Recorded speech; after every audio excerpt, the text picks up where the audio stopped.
우리 자유사람과 인사할 때 하나님의 때를 기다립시다 인사하겠습니다. 하나님의 때를 기다립시다. 우리 4층 또 하나님의 때를 기다립시다. 우린 지난 시간에 기름 부음 받은 다윗에 대해서 살펴보았습니다. 사무엘이 다윗에게 기름을 부을 때, 그러니까 왕으로 이제 임명을 하는 거죠. 이 기름을 부을 때 그것은 공개적인 사건이 아니었습니다. 추측컨대 고향의 장로들과 가족들만이 아는, 혹은 그 범위를 더 좁혀보자면 다윗의 가족들만이 아는 아주 은밀한 사건이었을 겁니다. 이제 오늘부터는 이렇게 비밀스럽게 진행된 기름 부음의 사건이 어떻게 점차 수면 위로 드러나게 되는가 하는 것을 이제 우리가 몇 주 동안 걸쳐서 살펴볼 겁니다. 사무엘상 23장으로 넘어가면 요나단의 말을 통해 이미 사울이 어느 정도는 알고 있다는 것을 우리가 보게 됩니다. 다윗이 다음의 왕이 될 것이다라는 것, 뒤집어 말하면 이제 사울의 왕위가 패하게 될 거라는 것, 그 부분에 대해서 어느 정도 사울이 짐작하고 있음을 알 수가 있습니다. 그러나 이러한 짐작이 가능해지기까지, 그러니까 사무엘상 23장으로 가기까지는 이제 수년의 시간이 걸립니다. 그리고 이 기간 동안에 여러 가지 사건들이 이제 발생하게 되는 거죠. 자, 그래서 이제 오늘은 그 사건들 중에 첫 번째 사건을 볼 겁니다. 바로 다윗이 왕궁으로 들어가게 되는 장면입니다. 자, 우리 14절을 다 함께 한번 읽어볼까요? 14절 시작. 여호와의 영이 사울에게서 떠나고, 자, 여호와의 영이 사울에게서 떠났습니다. 여호와의 영. 여러분, 이 여호와의 영이라고 하는 말이 이제 신약적인 배경과 구약적인 배경에서는 조금 다르게 이해가 돼야 되는데요. 신약적인 배경에서 구원을 보장하는 성령, 그러니까 성령님은 한번 우리에게 내주하시면 떠나지 않습니다. 끝까지 우리의 구원을 보장하시고 천국까지 우리를 인도해 가시고 견인하시는 분이 성령님이십니다. 그러나 구약에서 종종 여호와의 영이 임했다, 하나님의 영이 임했다, 그러니까 성령인데, 이 하나님의 영이 임했다라고 하는 표현은요, 신약에서 말하는 그런 구원을 보장하는 내적인 증거로서의 의미보다는 하나님의 구원의 능력을 나타내는 통로로서 이제 일시적으로, 임시적으로 나타나는 표현이라는 것입니다. 예컨대 사사기 14장 6절 말씀을 보면은요, 여호와의 영이 삼손에게 강하게 임하니라고 되어져 있습니다. 삼손에게. 그러니까 삼손은 이스라엘의 구원을 위해서, 이방 민족들의 여러 침입 앞에서 이스라엘 백성을 구원하기 위해서 하나님께서 세우신 사람들이 사사입니다. 그런데 그 사사에게 하나님께서 그 직무를 위한 특별한 능력을 주실 때가 있었어요. 그것을 뭐라고 표현하냐면 여호와의 영이 삼손에게 임했다, 이렇게 표현하는 것입니다. 또 마찬가지로 15장 14절에도 보면 삼손이 레이의 이름에 블레셋 사람들이 그에게로 마주 나가며 소리 지를 때 뭐라고 되어 있습니까? 여호와의 영이 삼손에게 갑자기 임하매. 그러니까 삼손도 예상치 못하는 거예요. 근데 갑자기 여호와의 영이 임하는 겁니다. 이건 뭐냐면 그 순간 급박하게, 아주 하나님이 시급하게 이스라엘 백성들을 구원해야 돼, 이방 민족들로부터 건져내야 될 어떤 그런 상황이 임할 때, 혹은 하나님의 뜻을 이루기 위할 때, 아주 급박하게 이룰 때, 그때 여호와의 영이 임했다, 이렇게 표현을 하는 것입니다. 그래서 정리하면 이 구약에서 여호와의 영이 임했다는 것은 특정 사람들에게 하나님의 특별한 목적을 이루시기 위해서 일시적으로 임하는 능력을 말합니다. 이것은 신약에서 말하는 구원과는 상관이 없어요. 그래서 오늘 본문에서 여호와의 영이 사울에게서 떠났다는 말은 사울이 이제 그 직무, 그러니까 왕으로서의 지위와 능력을 상실했다는 말입니다. 자, 그러면 이제 이 능력이 누구에게로 넘어가게 되는가? 바로 다윗에게로 넘어가게 되는 거죠. 기름 부으심을 통해서 우리가 지난 시간에 살펴본 대로 기름 부음을 받고 이제 다윗에게 그 능력이 임하는 것인데, 우리 13절 말씀을 보겠습니다. 13절 말씀에 보면 이렇게 나와 있죠. 사무엘이 기름 뿔병을 가져다가 그의 형제 중에서 그에게 부었더니 그날 이후로 다윗이 여호와의 영에게 크게 감동되니라. 그러니까 여호와의 영이 임했다는 말입니다. 다시 말해서 이제부터는 하나님께서 다윗을 통해서 이스라엘을 구하시겠다는 거예요. 그래서 14절을 다시 보면 14절 볼까요? 여호와께서 부리시는 악령이 그를, 그가 누굽니까? 사울이죠. 예, 사울을 번뇌하게 한지라. 그러니까 여호와의 영이 떠나고 이제 악령이 임했습니다. 그러니까 이 말은 그동안 불순종한 사울의 죄에 대해서 하나님의 벌이 임했다는 거예요. 그러니까 여호와의 영이 떠나면 자연스럽게 악령이 임한다. 그 구도로 보시면은 이 본문에 대한 오해이고요. 그러니까 여호와의 영은 떠날 수도 있는 겁니다. 직무가 마치고 나면 떠날 수 있는 거예요. 근데 그거가 별개로 또 악령이 이 사람에게 임했다는 거예요. 그 이유가 뭐냐? 그것은 사울이 그동안 돌이킬 수 있는 수많은 기회가 있었음에도 불구하고 계속해서 하나님 앞에서 불순종했단 말입니다. 불순종.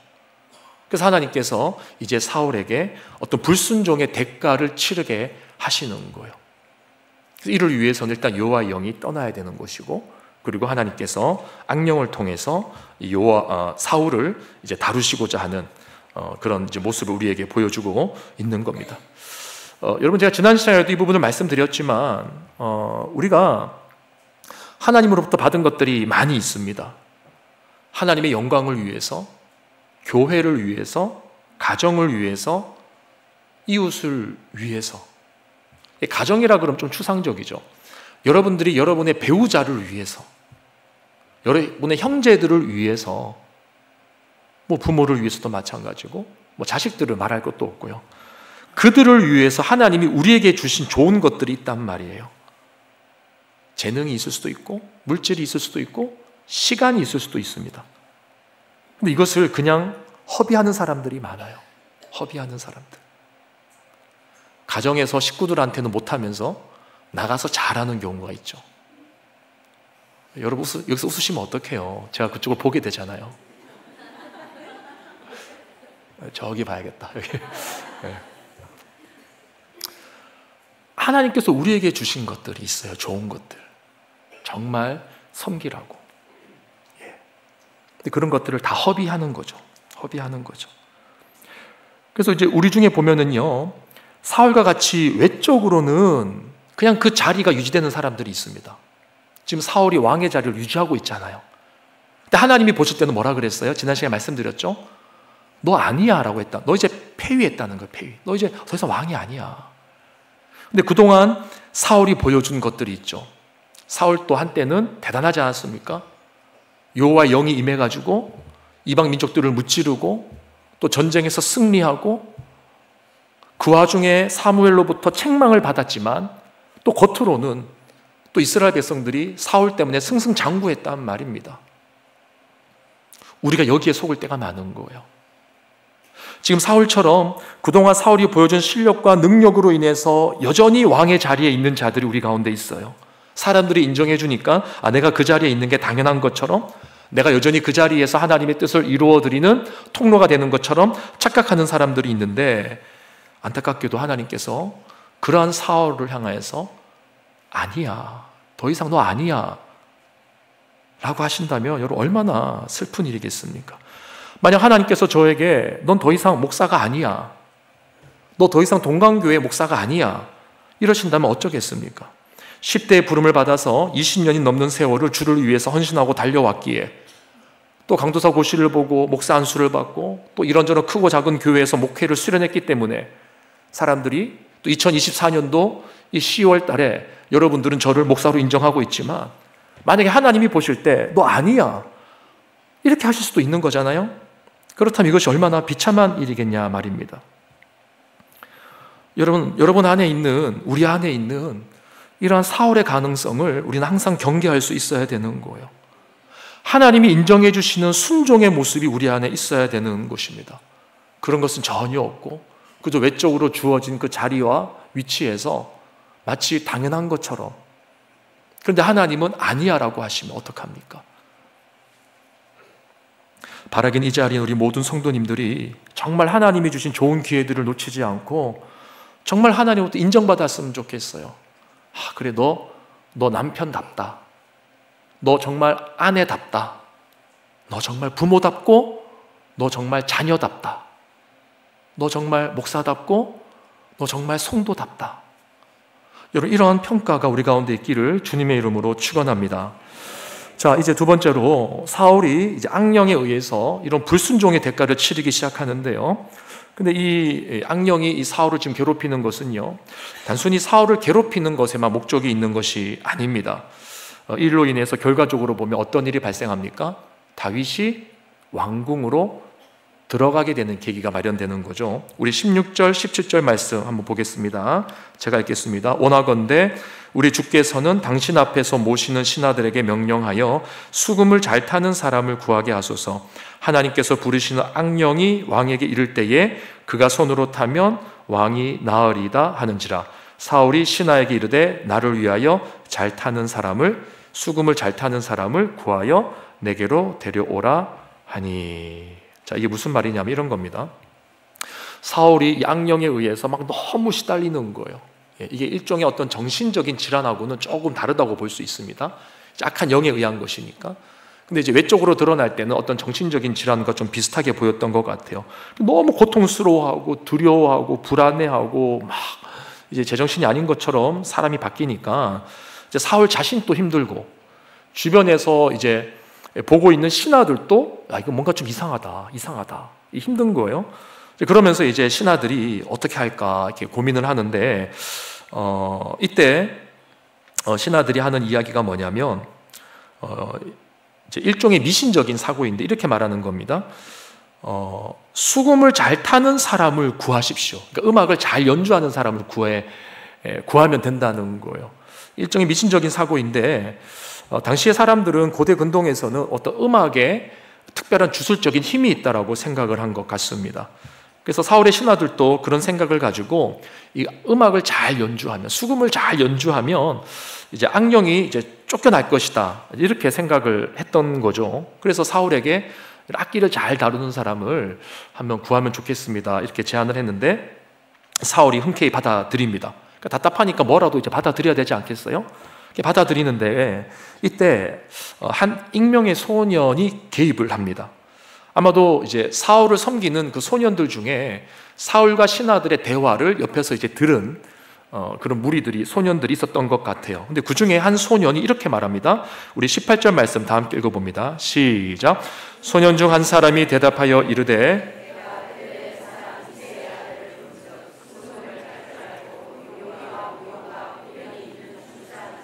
여호와께서 그와 함께 계시더이다 하더라. 자, 지금 한 익명의 소년이 다윗에 대해서 굉장히 자세하게 소개를 해주고 있습니다. 굉장히 자세하게 칭찬을 하고 있는 거예요. 여러분, 누군가가 한 사람에 대해서 이 정도로 칭찬하면서 소개할 정도가 되면 두 가지 중에 하나이죠. 평소에 잘 알고 지내던 사이였거나, 그렇죠? 이 당시에 다윗의 나이도 10대 후반, 소년이라고 볼 수 있고, 지금 이것을 소개하는 사람도 소년이라고 돼 있거든요. 뭐 어떻게 이렇게 아는 사이였는지도 모르겠어요. 그래서 알기 때문에 이렇게 소개를 했거나, 아니면 모르는 사이였다고 하면 이런 거죠. 어떤 한 번의 만남에서 아주 특별한 매력을 느꼈을 때, 그러니까 우연찮게 이 소년이 다윗에 대해서 소문을 들은 겁니다. 아니면 멀리서 한번 본 거예요. 봤는데 그 한 번의 만남이 굉장히 강렬했던 거죠. 그러니까 그런 어떤 임팩트가 있으니까 이 순간에 이렇게 자세하게 다윗에 대해서 소개할 수 있는 것 아니겠습니까? 근데 이제 어느 건지는 모르겠지만 중요한 것은 지금 이 소년에 대해서는 정보를 밝히고 있지 않다는 거예요. 이게 굉장히 의도적인 거예요. 그냥 무명의 소년입니다. 그러니까 지금 이 장면이 우리에게 의도하는 게 뭐냐면, 하나님께서 이미 다윗을 왕으로 세우시기 위해서 이미 그 전에, 훨씬 전에 보이지 않는 준비를 다 해놓으셨다는 거예요. 그러니까 이 소년이, 이 궁에 있는 소년이 이 다윗에 대해서 소개하게 될 줄 누가 알았겠습니까? 이미 그 전에 하나님께서 다 손을 써 놓으셨다는 거죠. 특별히 이 말씀은요, 특별히 이 장면은요, 하나님의 말씀이, 그 예언이 성취되는 과정을 보여주는 장면으로 우리가 이해를 하는 게 옳은데, 무슨 말이냐면, 여러분 사무엘상 15장 28절을 한번 보겠습니다. 사무엘상 15장 28절에 보면 같이 읽어볼까요? 시작. 사무엘이 그에게 이르되 여호와께서 오늘 이스라엘 나라를 왕에게서 떼어 왕보다 나은 왕의 이웃에게 주셨나이다. 자, 이게 지금 무슨 내용인지 기억이 나십니까? 사울이 하도 불순종을 하니까 이제 하나님께서 사무엘을 통하여서 예언적 심판의 말씀을 하시는 거예요. 그 내용이 뭐냐면 여호와께서 오늘 이스라엘 나라를 왕에게서 그러니까 빼앗아 간다는 말이죠. 이것을 누구에게 준다고 되어 있습니까? 왕보다 나은 왕의 이웃에게 줄 것이다. 이웃에게. 여러분, 여기서 이웃이라는 단어가 평소 왕과 가깝게 지내던 사람을 의미하는 것이에요. 그러니까 사울이 전혀 모르는 사람들에게 이 나라가 넘어간다, 그 뜻이 아니라 사울이 평소에 가깝게 지내던 사람, 정말 이웃처럼 가깝게 지내던 사람. 원문으로 보면 이게 사실 친구라는 의미가 담겨져 있습니다. 그러니까 그런 자에게 사울의 왕위가 넘어가게 될 것이다 라고 하는 그런 심판적 예언의 말씀을 사무엘이 사울에게 한 거죠. 그러니까 지금 큰 맥락에서 보면 오늘 이 익명의 소년이 다윗을 소개하고 또 사울이 악령에 의해서 시달리면서 다윗이 왕궁으로 들어가게 되어진 이 모든 것이 바로 이 사무엘상 15장에 나타난 이 예언적 심판의 말씀을 성취하는 과정이다라고 하는 것을 우리가 잊어서는 안 된다는 것입니다. 자, 그럼 여러분 이제 여기서부터 우리가 이제 이 본문을 좀 깊게 들여다봐야 되는데 다윗의 관점에서 이 본문을 다시 한 번 더 들여다보자는 겁니다. 다윗의 관점에서요. 만약 여러분들이 지금 다윗과 같은 상황이었다면 이 상황에서 왕궁으로 들어갈 수 있겠습니까? 어느 날 갑자기 왕궁에서 기별이 오는 거예요. 여기 수금을 잘 타는 사람이 있다고 하는데, 소년이 있다고 하는데 누구냐? 지금 사울 왕이 급히 필요로 하다 하면서 이제 불렀단 말입니다. 여러분 같으면 어떻게 하시겠어요? 들어가시겠어요? 여러분, 다윗이 그 전에 기름 부음을 받지 않은 상태였다면 아마 기분 좋게 들어갔을 겁니다. 야, 이제 출세길이 열렸다 하면서 룰루랄라 노래 부르면서 들어갔을 거예요. 야, 이제 피는구나. 내가 그동안 혼자 목동일을 하면서 아무도 거들떠보지 않는 그 광야에서 혼자 양치면서 외로워서 이렇게 수금을 타고 이렇게 악기 연주했던 것이 이제서야 빛을 발하는구나. 뭐 이런 생각하면서 들어가지 않았겠습니까? 그러나 다윗은 지금 그런 상황이 아니죠. 불과 얼마 전에 어떤 일이 있었습니까? 기름 부음을 받았단 말이에요. 차기 왕으로.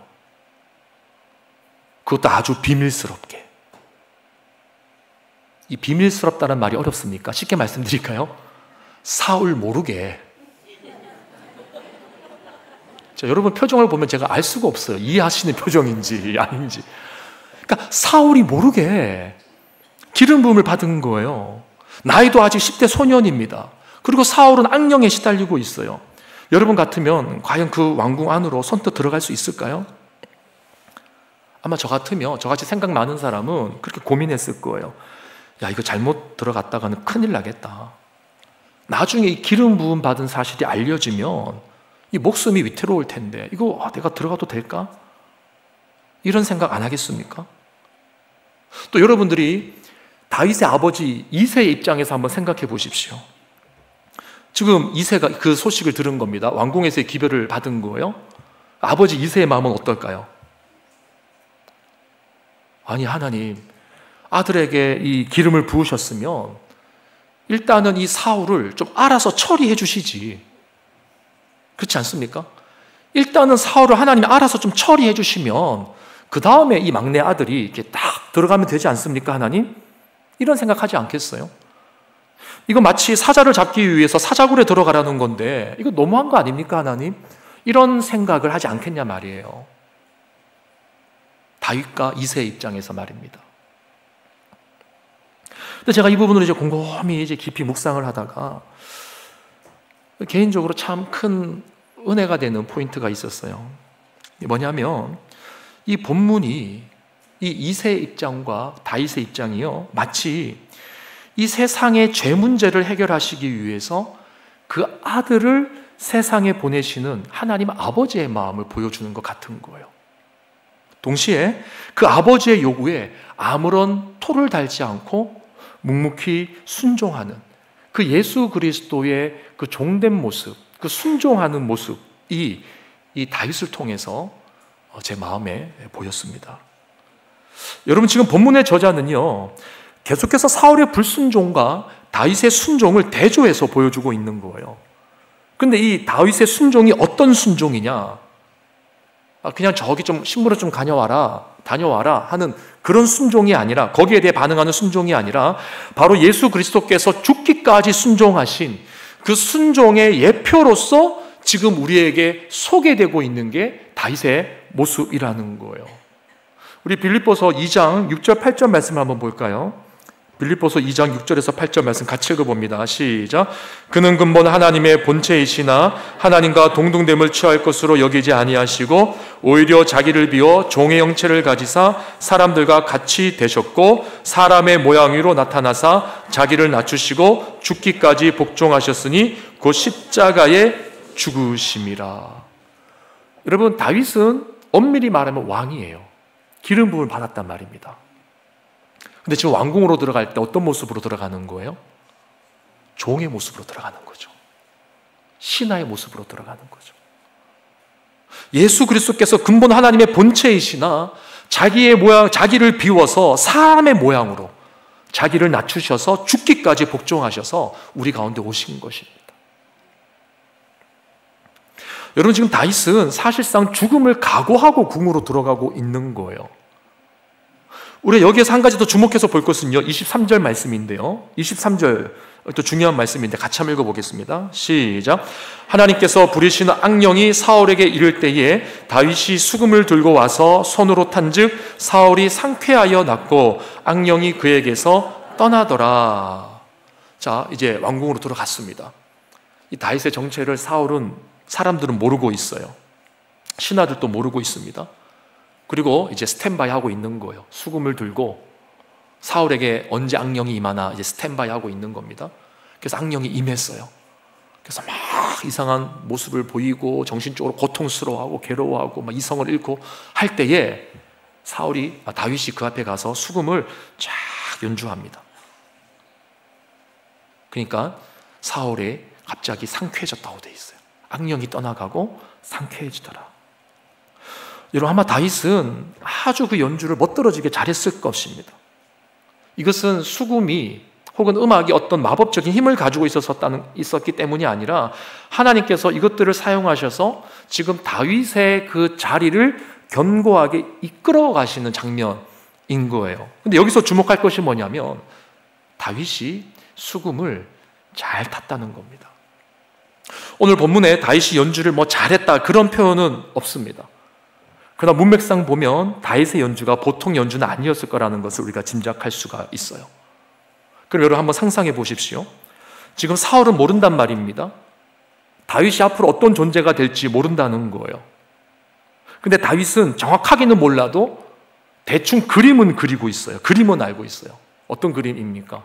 자신이 앞으로 왕이 될 것이고, 이것은 자연스럽게 무엇을 말하는 거예요?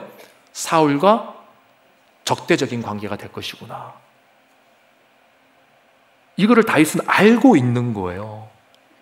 그럼 여러분 같으면 사울이 이렇게 악령에 시달려서 괴로워할 때 그 앞에서 연주를 잘 해주겠습니까? 아니면 대충 하겠습니까? 물론 목숨을 보존하기 위해서라도 열심히 할 수 있겠지만, 여러분 21절을 보세요. 21절에 보면 사울이 다윗을 어떻게 했다고 되어 있습니까? 크게 사랑했다라고 되어 있어요. 그리고 뒤에 보면은 자신의 무기를 드는 자로 삼았다고 되어 있습니다. 여러분, 왕이 자신의 무기를 아무한테 안 맡깁니다. 지난번에 우리가 앞에서 말씀드렸듯이 아직까지 이 이스라엘 안에는 철기 문명이 들어오지 않았어요. 이 철을 다스리는 재련하는 기술이 없었단 말입니다. 그래서 앞에서 요나단이 블레셋과 전쟁하는 장면을 보면은 사울의 아들 요나단에게만 칼이 있었다라고 되어 있어요. 그러니까 왕의 이 무기 귀한 건데 이거를 맡겼다는 거예요. 왕의 무기를 맡기는 사람으로 사울이 다윗을 이렇게 삼았다는 겁니다. 여러분, 이것이 보여주는 게 뭐냐면요, 다윗이 얼마나 평소에 성심성의껏 최선을 다해서 사울을 섬겼는가 하는 것을 보여주는 거예요. 자신의 역할을 잘 감당한 겁니다. 만약 제가 다윗이었다면 그런 상상을 해봐요. 야, 이거 수금을 연주하다가 줄 하나 끊어 먹을까 그냥? 어차피 악령에 시달리고 있는데 악령에 그냥 확 시달리다가 그냥 세상 표현으로 그냥 빨리 갔으면 좋겠다. 여러분, 그런 5만 가지 생각이 안 들겠어요? 사울은 모르지만 다윗은 알고 있잖아요. 앞으로 이 사울이 어떻게 나와 관계가 될지 알고 있단 말입니다. 그러나 다윗은 수금을 기가 막히게 연주를 합니다. 정말 악령이 떠나가기를 바라는 마음으로 기가 막히게 최선을 다해서 사울 앞에서 역할을 감당한 거예요. 여러분, 이것이 바로 예수 그리스도의 모습이었던 거예요. 그분은 이 땅에 보내심을 받을 때 자신이 사람들에 의해, 백성들에 의해 십자가에 죽임당할 것이라는 것을 알고 계셨습니다. 그러나 복음서가 뭐라고 기록합니까? 주님께서 자기 백성을 사랑하시되 끝까지 사랑하셨다. 그렇게 말씀하고 있잖아요. 그리고 예수님은 아주 성심성의껏 사람들에게 복음을 가르치시고 전파하시고 또 치유하시는 사역을 하신 겁니다. 여러분, 예수님께서 사람들을 고치실 때 너희들이 나중에 나를 십자가에 내어주고 욕하고 버리고 도망갈 텐데 내가 왜 너희들을 치료해 줘야 돼? 이런 말씀을 하셨습니까? 예수님 그러지 않으셨어요. 예수님은 생색내지 않으셨습니다. 야, 너희들 앞으로 나를 십자가에 매달 텐데, 나를 저주하고 나를 배신할 텐데, 오늘 이 사건, 내가 너희들을 고쳐주고 너희들에게 먹을 것을 주고 너희들을 가르치고 너희들을 품어줬던 오늘 이 사건, 이 기적 단단히 기억하고 있어라. 그런 말씀 하셨습니까? 안 하셨단 말이에요.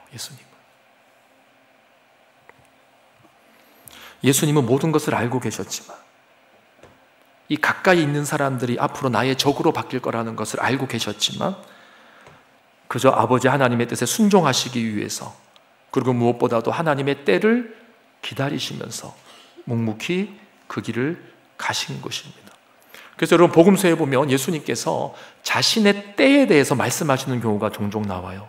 자신의 때, 아직 내 때가 이르지 아니하였다, 이런 표현을 많이 하십니다.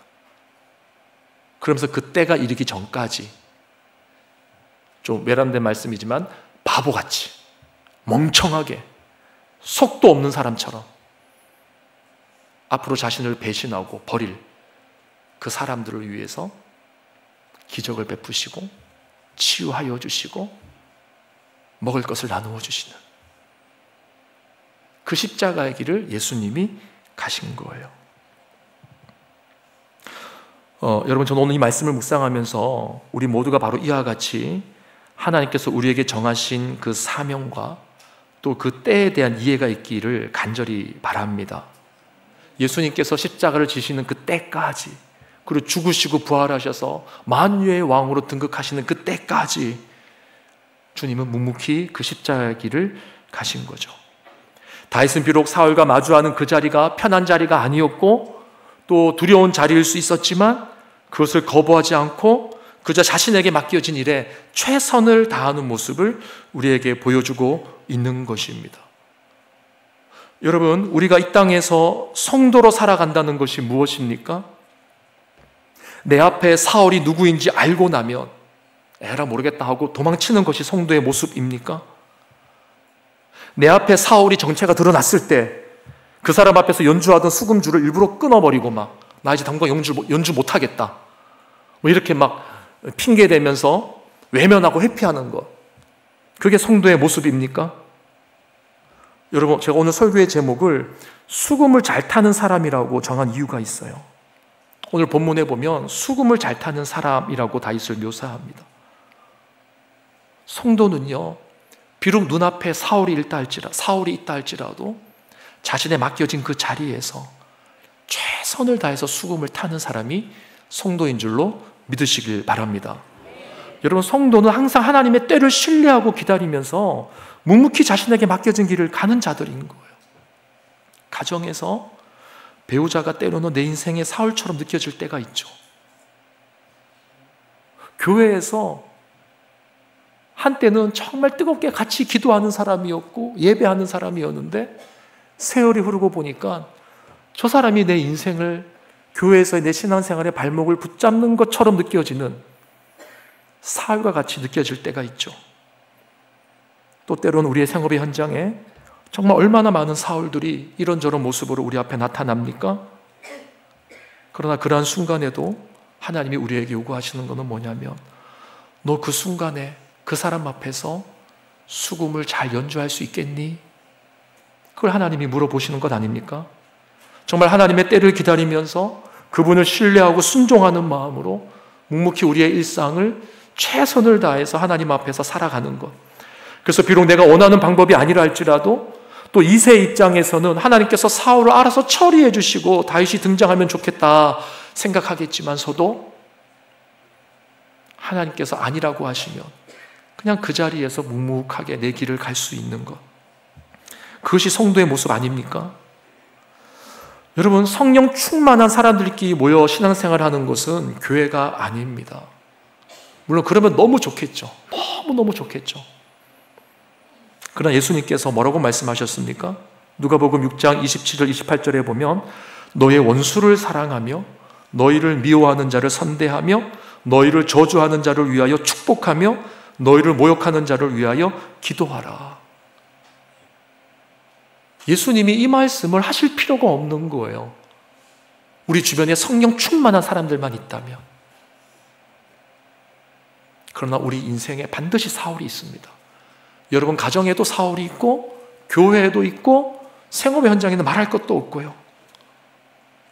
그러나 우리가 하나님의 때를 기다리고 하나님의 방법을 기다리면서 우리는 그 자리에서 수금을 타야 되는 거예요. 잘 타야 되는 거예요. 그리고 상대방이 나를 무기 삼는 자로 인정해 줄 정도로 성심성의껏 그 사람 앞에서 성도로서의 본분을 다해야 되는 것입니다. 여러분, 이제 앞으로 우리가 살펴볼 다윗의 이야기는요, 바로 이러한 길을 가는 다윗의 이야기예요. 다윗은 끝까지 사울을 향해서 칼을 들지 않습니다. 나중에 사울이 모든 것을 알게 되거든요. 그래서 다윗을 죽이기 위해서 사울이 혈안이 돼가지고 온갖 수단과 방법을 가리지 않거든요. 그런데도 다윗은 칼을 들지 않아요. 심지어 사울을 2번이나 처단할 수 있는 기회가 있었음에도 불구하고 다윗은 칼을 들지 않습니다. 그리고 끝까지 하나님의 방법과 하나님의 때를 구합니다.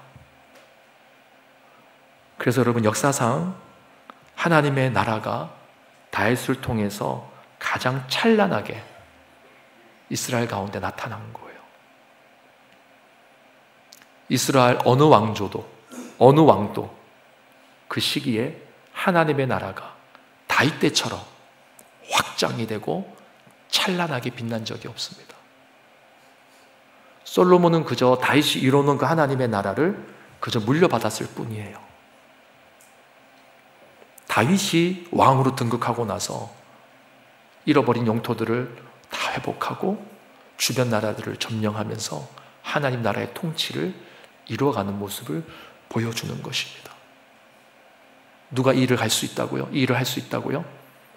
끝까지 하나님의 때와 방법을 기다리는 사람. 저는 이 설교를 준비하면서 계속해서 마음에 떠오르는 찬양이 있었습니다. 바로 주님 다시 오실 때까지라는 찬양이에요. 여러분 잘 아시죠? 여기 보면 이런 가사가 있죠. 주님 다시 오실 때까지 나는 이 길을 가리라. 좁은 문, 좁은 길, 나의 십자가 지고. 여러분, 다윗이 왕궁으로 들어갈 때 우리는 그저 이 친구가 사울이 부르니까, 왕궁이 부르니까 갔구나 이렇게 생각하는데, 여러분 절대 그렇지 않습니다. 정말 다윗의 마음은 가고 싶지 않았을 거예요. 다윗의 아버지 이새 보내고 싶지 않았을 겁니다. 그러나 하나님 아버지께서는 우리 가운데 예수 그리스도를 보내주셨어요. 그리고 예수 그리스도를 통해서 우리로 하여금 사울 앞에 서게 하시는 것입니다. 아마 몇 주간 우리가 듣게 되어지는 이 다윗의 이야기가 여러분들에게 굉장한 부담으로 다가올 수 있어요. 그러나 이 길이 우리가 가야 될 길입니다. 그리고 그 길을 우리가 마땅히 잘 감당하고 갈 때 하나님 반드시 여러분의 삶 속에 하나님의 나라가 뭔지, 하나님의 나라가 어떻게 임하는지 보여주실 거예요. 우리 그 믿음 가지고 오늘 이 찬양 함께 하면 좋겠습니다.